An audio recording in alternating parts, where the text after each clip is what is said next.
Hello, good day everyone. So today meron tayong topic sa structural analysis. So this is to determine the reaction at the supports for the beam shown below. So we have here this setup.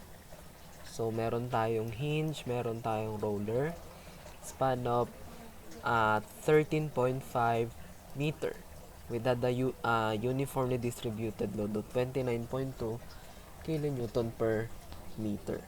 So, kukunin mo lang yung reaction yan sa bawat supports. Okay? So, meron tayong AY, meron tayong BY. Okay? Then, meron tayong AX. But since wala namang forces sa 0 or sa x-axis, so 0 yan. So, ang concern lang natin dito ay si AY and BY. So, this will defined as summation of moment. Sa B ako mag-moment. Moment at B. Okay? I assume a clockwise rotation. Clockwise positive. So, kapag si B ay umikot ng clockwise, si AY ay magiging clockwise. So, that is AY times its total length, which is 6. Then, iikot si 29.2 ng negative. 29.2 times each 6 plus 3 plus 4.5 dahil nandun yung mga UDL.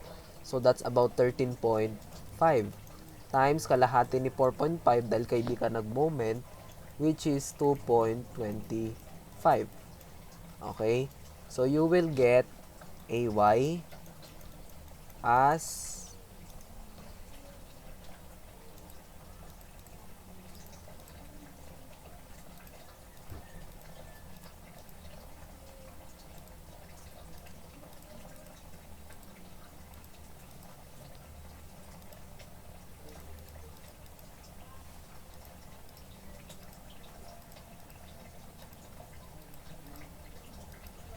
So, we will have AY as 147.825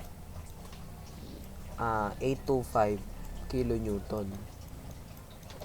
So, ito ay upward dahil positive. So, ito yung una natin value. Then, para makuha mo si BY, mag-summation of forces vertical ka na lang.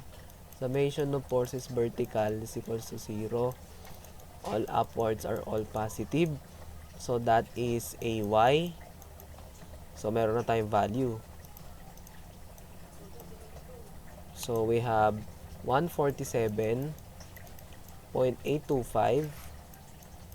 plus BY. I-opposite natin, nung equate natin siya kay 29.2 times 13.5 dahil siya ay pababa.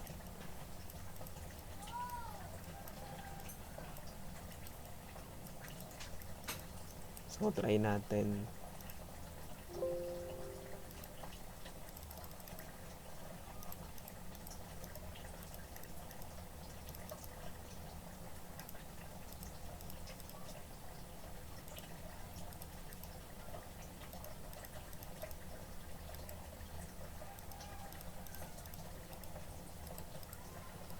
So, we will have 246 point... Teka. 29.2 times 13.5.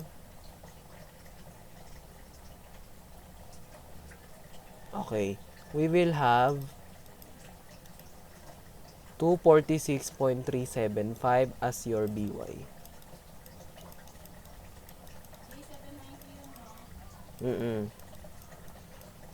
Kilonewton. And that is upward. So, pag-add natin yung dalawa to check.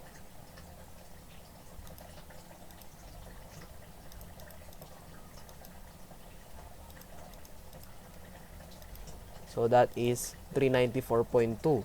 So, SIP store A para lang matandaan natin yung value. So, check natin siya kay 29.2.